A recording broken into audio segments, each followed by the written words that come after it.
بسم اللہ الرحمن الرحیم۔ السلام علیکم ناظرین، صدام حسین کو پھانسی کیوں دی گئی تھی؟ سابق عراقی صدر صدام حسین اپنی پھانسی سے کچھ وقت پہلے انگریز سپاہی سے کوٹ کیوں مانگتے رہے؟ کیا صدام حسین ابھی بھی زندہ ہیں؟ پھانسی کے 12 سال بعد سابق عراقی صدر صدام حسین کی لاش کس حالت میں نکلی تھی اور ان کے مقبرے کو کس نے اور کیوں تباہ کیا تھا؟ یہی ہماری آج کی ویڈیو کا موضوع ہوگا، اور آج ہم آپ کو عرب دنیا کے سب سے با اثر مسلمان حکمران سابق عراقی صدر صدام حسین کی موت کے بارے میں کچھ ایسے حقائق بتائیں گے جو یقیناً آپ کے لیے حیران کن ہوں گے۔ ناظرین، آج سے تقریباً 15 برس پہلے 30 دسمبر سال 2006 بمطابق 10 ذی الحج 1427 ہجری عید الاضحیٰ کے دن سابق عراقی صدر صدام حسین کو پھانسی دے دی گئی تھی۔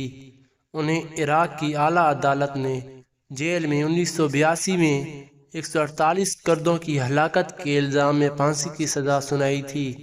ناظرین، ان افراد کو صدام حسین پر قاتلانہ حملے کے الزام میں گرفتار کرنے کے بعد ہلاک کر دیا گیا تھا۔ صدام حسین کی پھانسی کے مناظر کی ویڈیو انٹرنیٹ پر نشر کی گئی تھی اور لاکھوں افراد نے عظیم مسلم حکمران کو کلمہ شہادت پڑھتے ہوئے پھانسی کا پھندہ بنتے ہوئے دیکھا۔ ناظرین، صدام حسین کی پھانسی کی کارروائی کی نگرانی کرنے والے فوجیوں نے اب یہ راز لوگوں تک پہنچائے ہیں کہ ایک سہ پہر امریکی پہرے دار سے صدام حسین نے کہا کہ مجھے کمبل یا گرم کوٹ لا کر دو۔ ان کی خواہش پر امریکی فوجیوں نے انہیں گرم کوٹ لا کر دیا اور پھر حیران ہو کر پوچھا کہ یہ کوٹ کیوں پہنا ہے، جس کے جواب میں صدام حسین نے کہا تھا کہ مجھے شدید سردی لگ رہی ہے۔ جب امریکی فوج صدام حسین کو پھانسی کی سزا دینے کے لیے لے کر جا رہے تھے تو فوجیوں نے صدام حسین سے پوچھا کہ ان کی آخری خواہش کیا ہے۔ اس پر صدام حسین نے پھر کہا کہ مجھے پہننے کے لیے میرا کوٹ دیا جائے۔ خواہش کے مطابق کوٹ دیا گیا۔ فوجی نے پھر حیران ہو کر پوچھا کوٹ کیوں پہنا ہے؟ صدام حسین نے جواب دیا آج ٹھنڈ بہت ہے، ایسا نہ ہو کہ میرا جسم سردی سے کانپے اور عراق کے لوگ سمجھیں گے کہ ان کا لیڈر موت کے ڈر سے کانپ رہا ہے۔ صدام حسین کے آخری ایام میں ان کی حفاظت پر مامور فوجیوں کے مطابق صدام حسین اپنی زندگی کے آخری لمحات میں سکون سے سرشار تھے اور ان کے ہونٹوں پر مسکراہٹ چھائی ہوئی تھی۔ ایک فوجی نے بتایا کہ صدام حسین نے اپنی پسند کا ناشتہ طلب کیا اور اس کے بعد وضو کر کے نماز فجر ادا کی۔ پھر وہ پھانسی کے فیصلے پر عمل درآمد کے انتظار میں اپنے بستر پر بیٹھ کر قرآن مجید فرقان حمید کی تلاوت کرنے لگے۔ صدام کے چہرے پر اطمینان تھا، جبکہ امریکی فوجی اہلکار صدام کی مسکراہٹ سے بہت زیادہ خوف محسوس کر رہے تھے اور موت کا سامنا کرتے ہوئے صدام کے انتہائی سکون کے سبب ان فوجیوں کا گمان تھا کہ عنقریب کوئی بم دھماکہ کر دیا جائے گا۔ ناظرین، صدام حسین کی میت کو ان کے آبائی قصبے الوجہ میں دفن کیا گیا، پھر اس پر مقبرہ بنا دیا گیا۔ امریکی صدر جارج ڈبلیو بش نے خود سابق عراقی صدر کی لاش کو ایک فوجی ہیلی کاپٹر کے ذریعے بغداد سے شمالی شہر تکریت میں منتقل کرنے کا حکم دیا تھا۔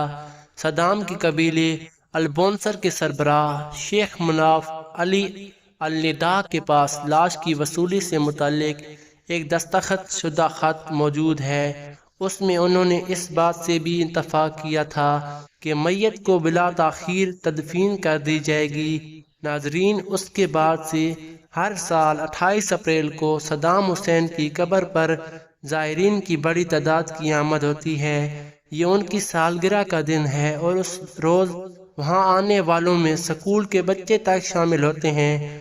2018 میں یہ اعلان کیا گیا تھا کہ صدام حسین کے مقبرے کو شیعہ ملیشیا پر مشتمل الحشد الشبعی نے ایک فضائی حملے میں مسمار کر دیا ہے، جبکہ بہت سے لوگوں کا خیال ہے کہ صدام حسین کا مقبرہ کھلا ہوا ہے۔ بعض کا کہنا ہے کہ ان کی بیٹی بالا سکنہی طیارے میں سوار ہو کر تکریت آئی تھی اور وہ اپنے والد کی باقیات کو وہاں سے اردن ساتھ لے گئی تھی۔ ڈیلی مانیٹر کی ایک رپورٹ کے مطابق جامعہ کے ایک پروفیسر کا کہنا ہے کہ یہ ناممکن ہے۔ انہوں نے اپنی شناخت ظاہر نہ کرنے کی شرط پر کہا تھا کہ بالا کبھی بھی عراق واپس نہیں آئی۔ یہ ہو سکتا ہے کہ صدام حسین کی باقیات کو کسی خفیہ جگہ پر منتقل کر دیا گیا ہو، مگر کوئی نہیں جانتا کہ کس نے یہ کام کیا ہے اور لاش کو کہاں منتقل کیا گیا ہے۔ ناظرین، یہ بھی ممکن ہے کہ صدام حسین کے مقبرے کے ساتھ وہی معاملہ پیش آیا ہو جو ان کے والد کی قبر کے ساتھ پیش آیا تھا۔ ان کے والد کی قبر کو نامعلوم افراد نے دھماکہ سے اڑا دیا تھا۔ ناظرین، ایک اور حیران کن بات یہ ہے کہ عراق میں صدام حسین کے چاہنے والے بعض لوگوں کا خیال ہے کہ صدام حسین ابھی بھی زندہ ہیں۔ ان کا خیال ہے کہ صدام حسین مرا نہیں بلکہ ان کے کسی ہم شکل کو پھانسی دی گئی تھی۔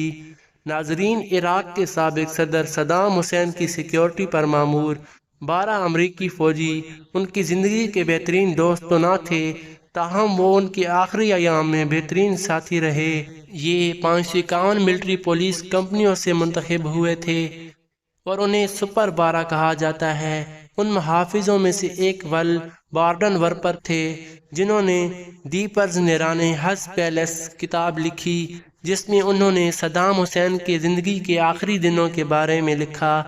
بارڈن ورپر کا کہنا ہے کہ جب صدام حسین کو پھانسی دینے والے اہلکاروں کے سپرد کیا جا رہا تھا تو ان کے تمام محافظوں کی آنکھوں میں آنسو تھے اور وہ زار و قطار رو رہے تھے۔ اپنے ایک ساتھی ایڈم کا حوالہ دیتے ہوئے کتاب کے مصنف بارڈن نے لکھا کہ ہم نے صدام کو کبھی بھی نفسیاتی مریض اور قاتل کے طور پر نہیں دیکھا، ہم اسے گرینڈ فادر کے طور پر دیکھتے تھے۔ وہ کہتے ہیں کہ صدام اپنے آخری دنوں میں اپنی قیمتی ایکسرسائز بائک، جسے وہ پونی کہتے تھے، پر بھی بیٹھا کرتے تھے۔ وہ میٹھا کھانے کے بہت شوقین تھے۔ بارڈن ورپر کہتے ہیں کہ آخری ایام میں صدام کا دوسروں کے ساتھ رویہ بہت نرم تھا اور انہوں نے یہ تاثیر نہیں چھوڑا کہ وہ بہت ظالم حکمران تھے۔ ایک بار ایک امریکی سپاہی جو کہ صدام کی حفاظت پر مامور تھے، اس نے انہیں اپنے بھائی کی موت کے بارے میں بتایا تو جواب میں صدام حسین نے کہا کہ تم مجھے آج سے اپنا بھائی سمجھو۔ انہوں نے ایک دوسرے محافظ سے کہا کہ اگر مجھے میرے اپنے پیسے کو استعمال کرنے کی اجازت ملے تو میں تمہارے بیٹے کی تعلیم کے اخراجات ادا کرنے کے لیے تیار ہوں۔ مصنف کا کہنا ہے کہ ایک شب ہم نے دیکھا کہ ایک 20 سالہ سپاہی ڈوسن اپنے سائز سے بڑا سوٹ پہن کر گھوم رہا تھا۔ بعد میں پتہ چلا کہ اس نے صدام حسین کی جانب سے تحفے میں دیا گیا سوٹ پہن رکھا تھا۔ بارڈن ورپر لکھتے ہیں کہ بہت دن تک ہم ڈوسن کا مذاق اڑاتے رہے، لیکن اس نے پھر بھی سوٹ پہنے رکھا۔ اپنی پھانسی سے کچھ ہی دیر پہلے صدام حسین نے ایک امریکی فوجی سٹیو کو باہر بلایا اور اپنی کلائی پر بندھی گھڑی اسے دے دی۔ اب بھی جارجیا میں سٹیو کے گھر میں وہ گھڑی محفوظ ہے اور اس کی ٹک ٹک سنائی دیتی ہے۔ تو دوستو، یہ تھی صدام حسین کی کہانی